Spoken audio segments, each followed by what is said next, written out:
Well, hello everybody out there and welcome to another video.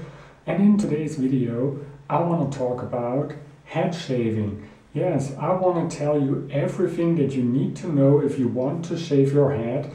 And yeah, I'm just putting everything together in one video. Why has nobody else ever thought about this? But anyway, let's get to it and let's start by talking about the right tools. So we know there are all different kinds of razors out there. There are electric razors that are specifically designed for head shaving. There are cartridge razors that are specifically designed for head shaving. There are safety razors and kind of like a mix between a safety razor and a cartridge razor. And the question is, which one should you use? Which one is the best for you? Well, there are always kind of pros and cons. Electric razors, well, they are incredibly fast and incredibly easy to use. You can't really cut yourself with them and you can shave your head in, I don't know, 1, maybe 2 minutes, something like that. But the problem is they are not really good for the environment, not only because they consume a lot of energy in order to be produced, but because they also need electricity. And we know that we should try to lower the amount of electricity that we need. So yeah, and they don't really give you the same close shave as kind of like a cartridge razor or a safety razor. So yeah, you're basically sacrificing closeness for convenience. Next, the cartridge razors. Well, I know that cartridge razors have benefits. They are incredibly easy to use. You don't have to worry about the right angle or the right pressure. And yeah, you can basically shave with those cartridge razors. Even if you're completely drunk, you can shave with those razors and not really cut yourself with them. They are kind of like quote-unquote foolproof. But the problem with cartridge razors is, A, they are also bad for the environment. Not only are the handles usually made of plastic or some kind of rubber or whatever, but also the cartridges are made of a lot of plastic. And they are pretty expensive. Well, especially if you compare those cartridges with normal double-edged razor blades. So yeah, that's also not really good. They are expensive and not good for the environment. Plus, you have problems with cartridge razors that you don't have with safety razors. For example, bumps and ingrown hairs and stuff like that. So there is a video, I think the title is Why Safety Razors Are Better.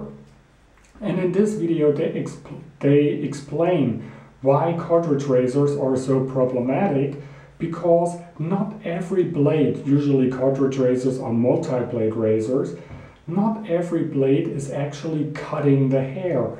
It's possible that there are many times where one blade is just pulling the hair away from the skin and then the next blade is cutting the hair, which is causing the remaining hair to kind of snap back underneath the surface of your skin, and that is causing those ingrown hairs.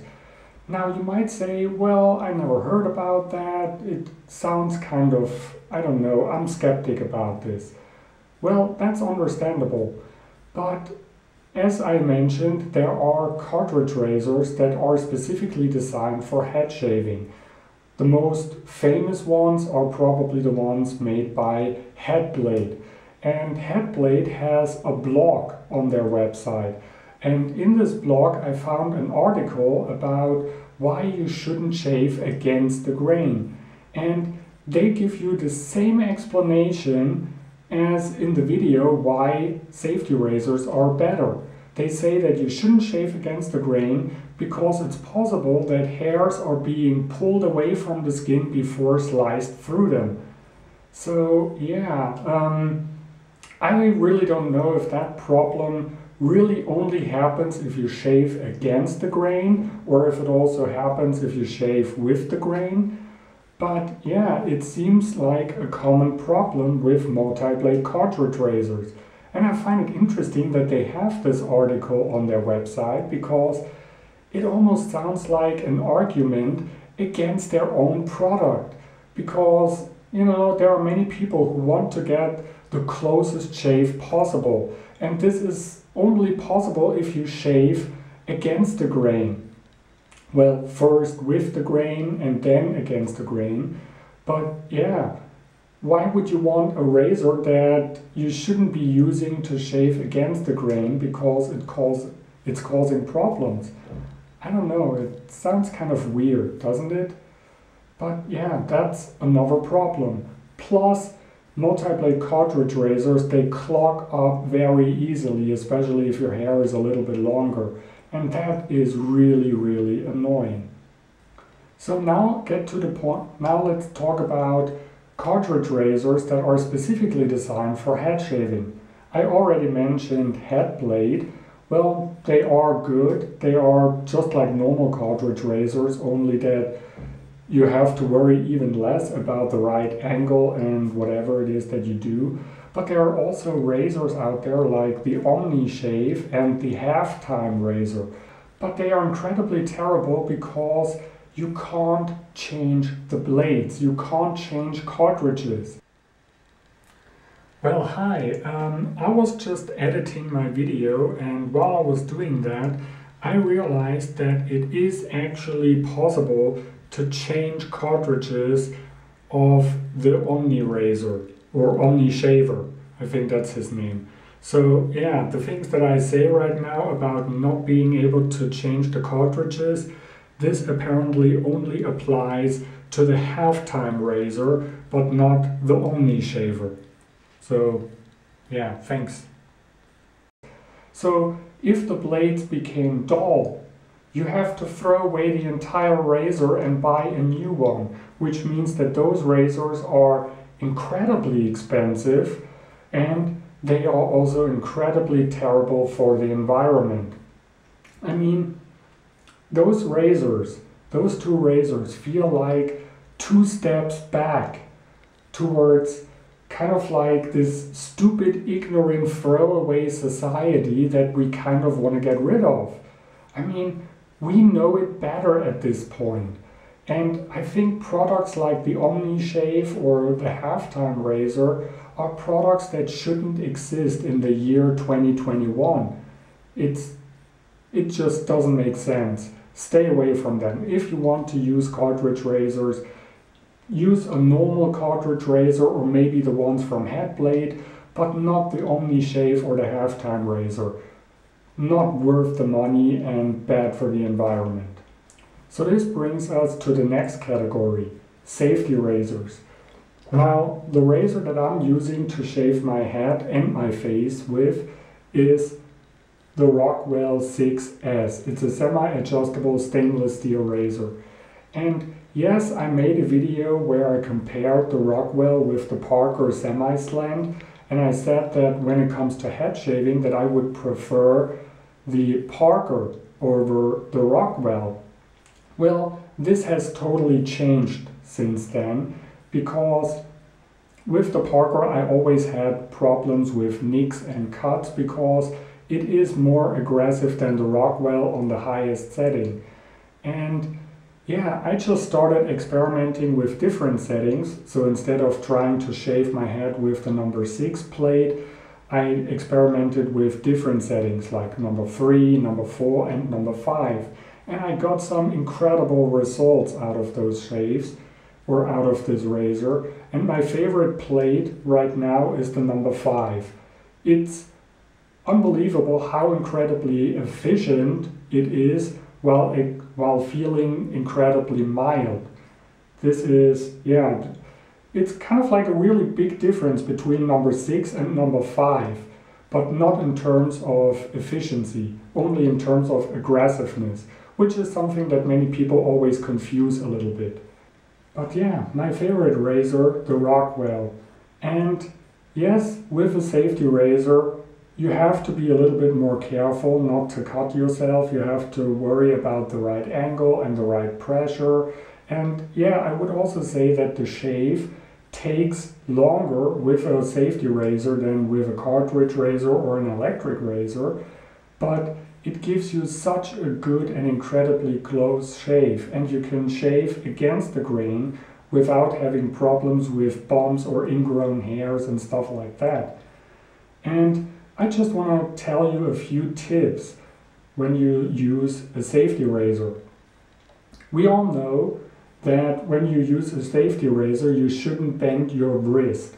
You should keep your wrist locked and move your arm. This way you always have the perfect angle when you shave. So my tip to you is hold the razor in a way that makes it almost impossible for you to bend your wrist. So if your fingers are facing this way, don't hold the razor with the head facing this way. So kind of like this, because this is where you can bend your wrist when you're shaving. And that's not what you want to do. Instead, hold the razor like this, because this way it doesn't make sense to bend your wrist. And it is kind of forcing you to keep your wrist locked and not bend it.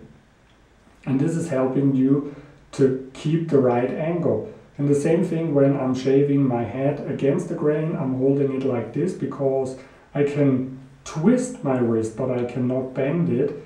So this is also forcing me to keep the same angle. And it works very well.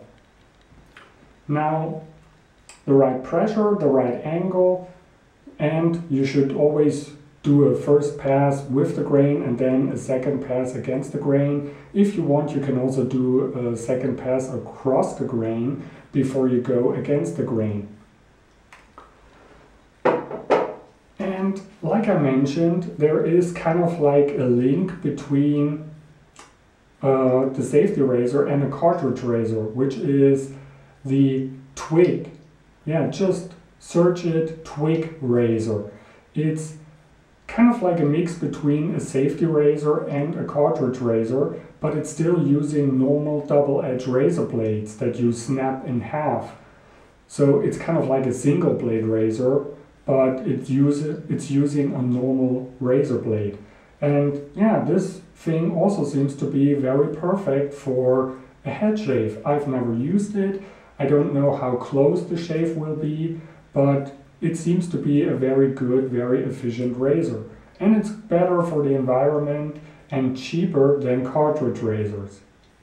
So now that we talked about the equipment, like the razors, let's talk about the actual shave. What do you have to do?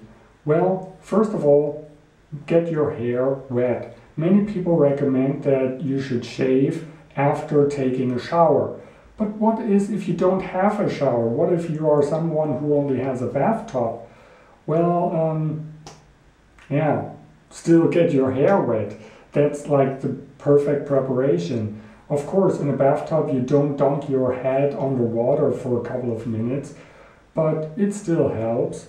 But it also is enough to just rinse your head with warm water under or at your sink, because yeah, the hair on your head isn't as thick as the hair on your face, so therefore it doesn't take that long to soak up all the water and to soften or to get softer. You know what I mean. So after getting your head wet, what I figured out, or what I learned is really, really helpful, is to use a peeling.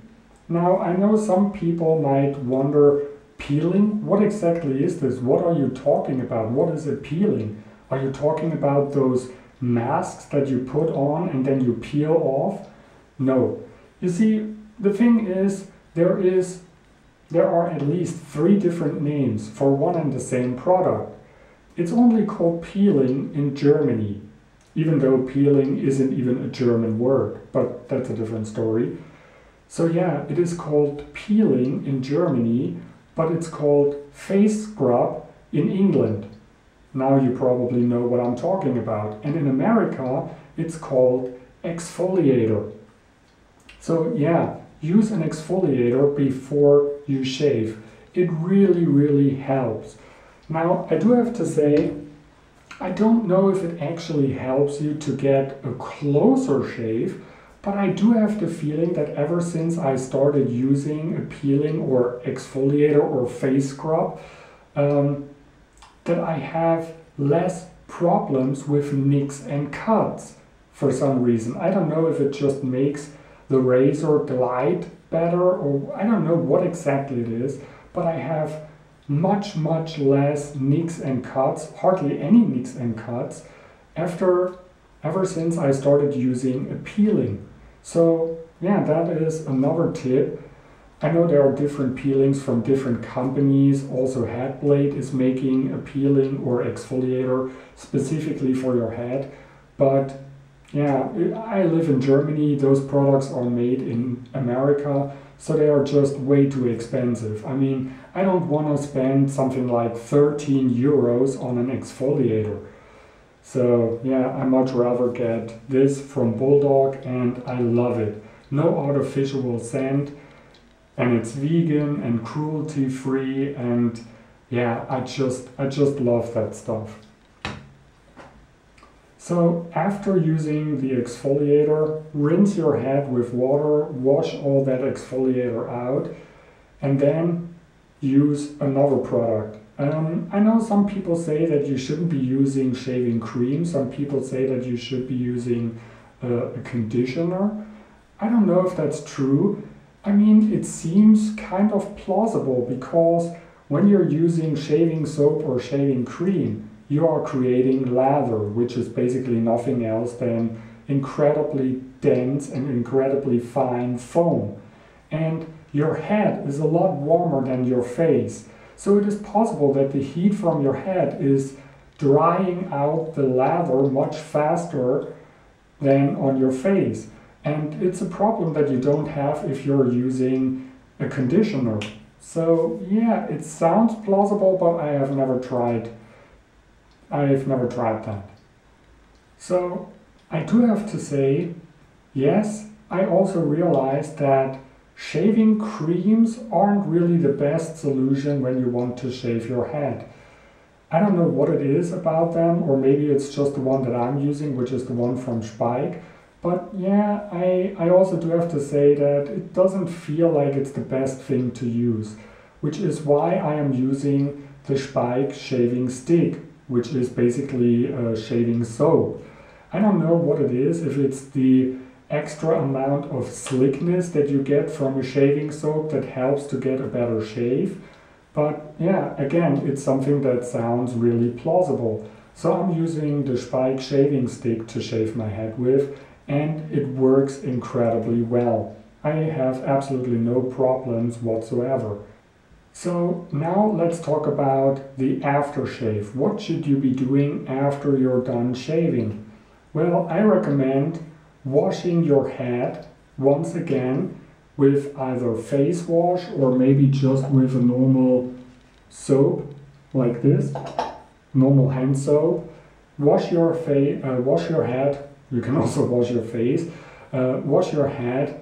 Get all the debris off. Get all the remaining product, whatever it is, shaving cream, conditioner, shaving soap. Get everything off, and then dry your head, and then use not an aftershave. Well, you can use an aftershave, especially an aftershave lotion if you have nicks and cuts, because aftershave lotions really help to close the pores. But what I recommend is a moisturizer. Use a moisturizer because it really helps your skin. I don't know what to think about aftershave balms when it comes to head shaving. I'm not really know if I'm really convinced by those things. I don't know. I do have the feeling that an aftershave balm might make your head a little bit more glossy or a little bit more shiny, and that's something that many people don't really like. I know there are people that like that, but also a lot of people that don't. So yeah, moisturizer. Really, really helpful. So yeah, I hope I haven't forgotten anything. I hope the video was informative and that it helps you to get the best and closest head shave possible. And yeah, thanks for watching, and I'll see you in the next video. Bye!